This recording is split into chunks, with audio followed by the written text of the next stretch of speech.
De volta com o programa Ação Nacional, nós estamos falando hoje sobre estupro coletivo. Eu estou aqui com Carolina de Filipe, advogada penal, e também com Yuri Capelato, psicólogo e psicoterapeuta.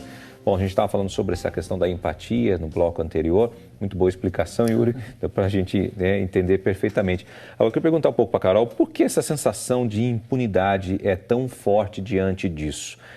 São vários casos que acontecem, que a mídia divulga, não só esse da menina de 16 anos, tem aquela questão lá ocorreu no Castelo do Piauí, onde 4 adolescentes foram vítimas de um estupro coletivo e atiradas de um penhasco. Existe toda essa sensação de impunidade. Eu queria que você falasse um pouco sobre isso.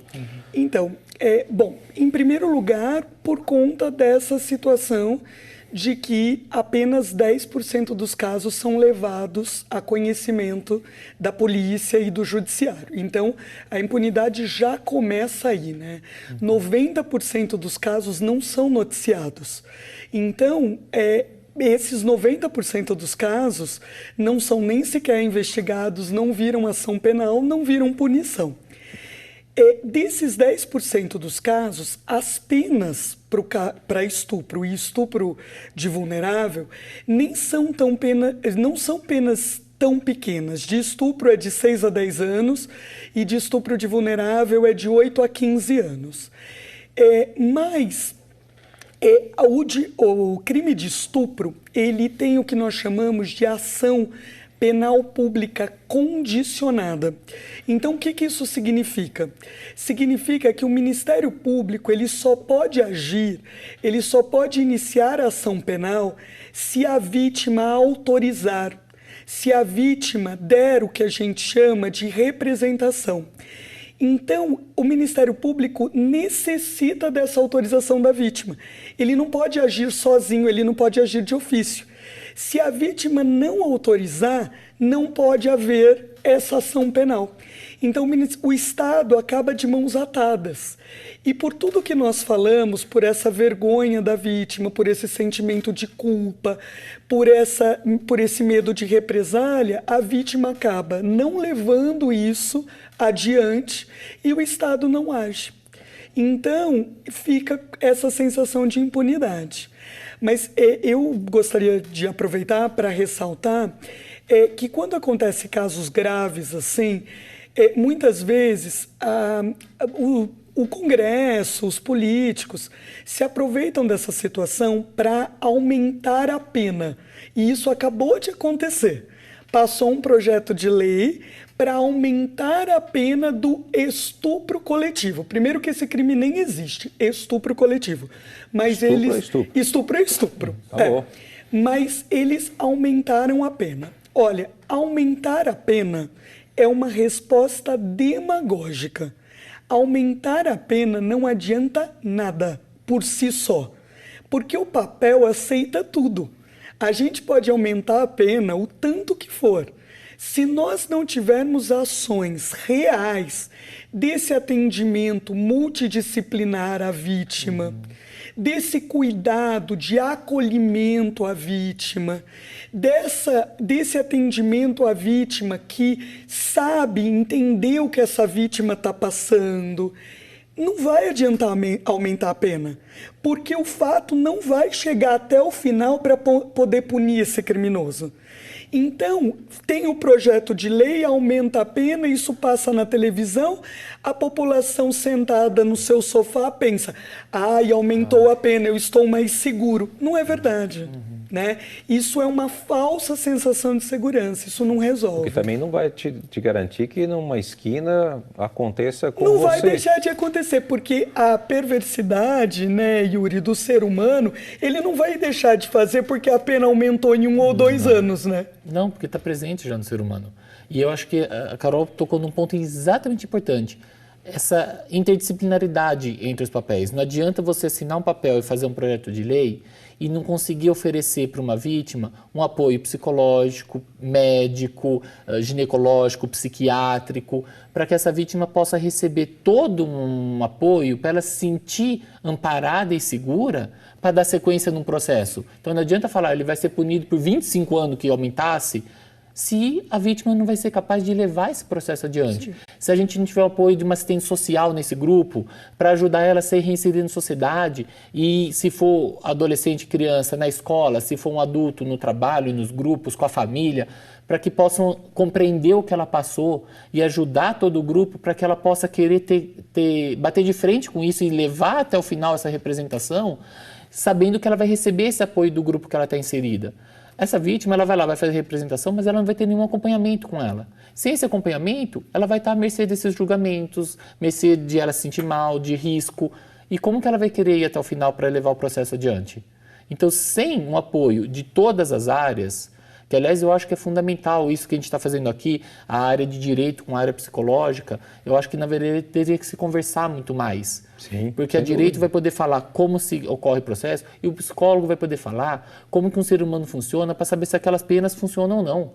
Percebe? Se aquele jeito que a gente está criando as penas, se as leis do jeito que estão criadas, vai ajudar a sociedade a repensar e mudar o comportamento? Psicologicamente não.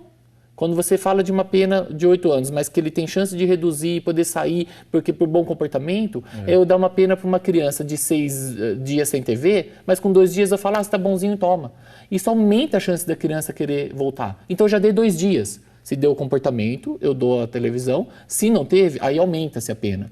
Então essa coisa de diminuir a pena aumenta a chance das pessoas quererem repetir um comportamento ruim. A pena tem que ser curta e aumentando se ele não melhorar. E não ser grande e diminuir. Né? Percebe? Então, essa interdisciplinaridade faz a gente poder compreender o ser humano. A psicologia compreende de um jeito, o direito vai compreender de outro, pedagogia de outro, assistência social de outro, que vai estar vendo a questão de todo o ambiente que ela está inserida. E se eles não se conversarem, os estupros vão continuar e daqui 20 anos a gente vai fazer esse programa e vamos estar falando a mesma coisa. A mesma coisa. Então a mudança começa não a gente generalizando, culpando os homens e não também aumentando pena, que nem os políticos se aproveitam para ganhar voto.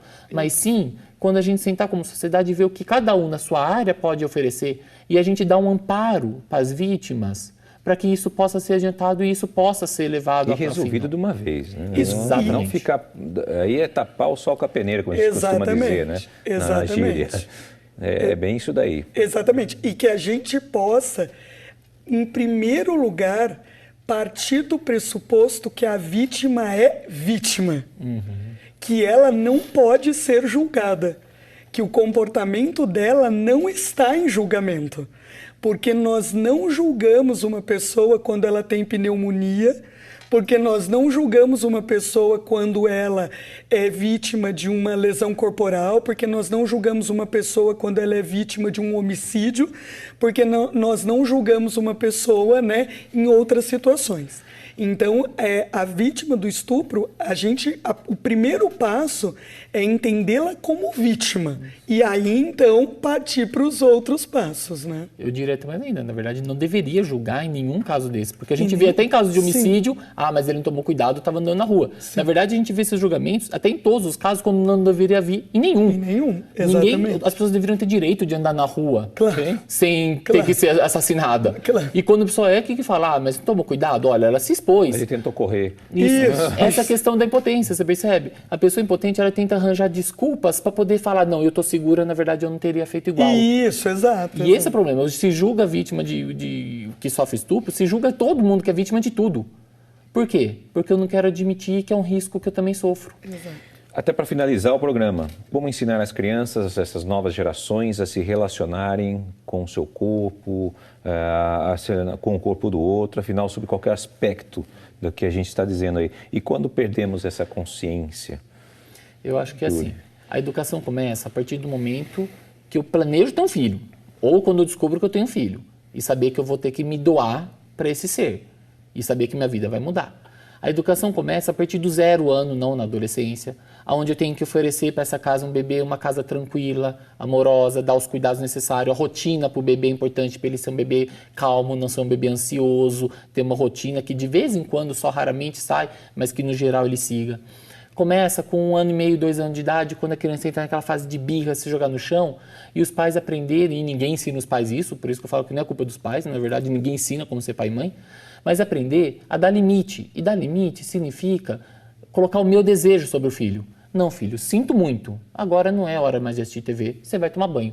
E permitir que essa criança entre num grau de sofrimento que ela vai berrar, vai falar que tá morrendo, que quer ir para casa da avó.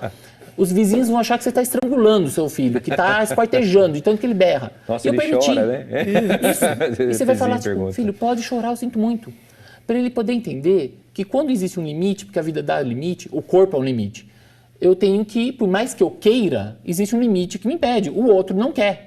Então o limite vem dessa idade, quando eu falo, por mais que você queira TV, tem uma regra, não pode, sinto muito. E quando eu pego na mão desse meu filho e levo para o banho, mesmo com ele berrando, eu estou mostrando que esse é o limite. Olha, o corpo começa aqui e você pega outro, não pela fala. Então eu não posso cuidar de um filho pela fala. A fala serve para falar só de coisas boas. Quando a gente começa a fazer ladainhas para os filhos, eles começam a sofrer bullying, começam a diminuir a autoestima. Se eu permito isso, ele chora, chora, chora, toma banho berrando, sai e fica, mamãe, faz leitinho para mim, não sei o quê. Aí é onde você desenvolve a afetividade, porque essa raiva vem de uma área do cérebro que chama amígdala cerebral, ela vai ter começo, meio e fim, porque ela está com medo de não poder ter prazer. E quando eu permito esse final, eu estou criando uma estimulação do pré-frontal, que é onde tem esse juízo crítico, essa empatia, esse respeito para o outro. Eu estimulo esse autocuidado. Então, começa com 1 ano, começa com 2 anos, começa com 5 anos, 6 anos, quando eu coloco regras, olha, agora você vai brincar, agora você vai estudar, e eu permito ele discordar, mas eu coloco, olha, mas eu te amo e eu vou cuidar de você. Então, quando uma criança se sente amada e desejada, ela pode se amar e pode amar o outro. Quando ela tem um limite, ela aceita que os outros também têm um limite, porque ela é capaz de se dar limite. Só criança que recebeu limite não é só falar não, é sim, ó, sim, agora é hora de brincar. Não, agora é hora de você estudar, ou agora é hora de dormir. O limite é dizer quando, como e se eu posso fazer o que eu quero. E aí vai para tudo para a vida, né? Tanto na profissional, no relacionamento humano com as pessoas, dentro do trabalho. E o mais importante é isso, o limite nunca pode ser por desejo. Tá? A criança, eu quero todos os brinquedos, que bom. Se eu vou poder ter ou não, aí é o limite. Então o limite sempre é para a realidade. A criança tem que desejar tudo, o adulto tem que desejar tudo. O limite é para a realidade. Eu tenho que falar se ele pode ou não. Eu não posso criticar ele ter desejado. Eu desenvolvo autoestima, desenvolvo respeito e desenvolvo a questão do respeito do próximo. Carol, rapidinho, suas considerações finais. Em relação, uma metáfora só para falar em relação à criança, em relação especificamente a esse caso de consentimento e constrangimento, especificamente do estupro, eu costumo falar que a gente pode, com uma criança, brincar com ela a questão da cócegas, né? A gente faz cócegas numa criança que no começo parece divertido e num momento ela não vai aguentar mais. E quando ela disser para, você para e diz, eu sou mais forte que você e eu parei porque você pediu. E é assim que tem que ser na vida. Mesmo quando no começo pode parecer divertido, quando o outro pedir para parar é porque cessou o consentimento. Quando o outro não der o consentimento, a gente tem que parar. E você está ensinando, né, que quando não há consentimento, a gente tem que parar. Bacana, então, Carol. Perfeito. Obrigado. Né? Obrigado, Yuri. Obrigado pela participação de vocês no Ação Nacional. Gente, foi uma aula para nós hoje a respeito deste tema estupro coletivo. Espero que vocês tenham gostado. O Ação Nacional volta na próxima semana com mais um tema. Até lá.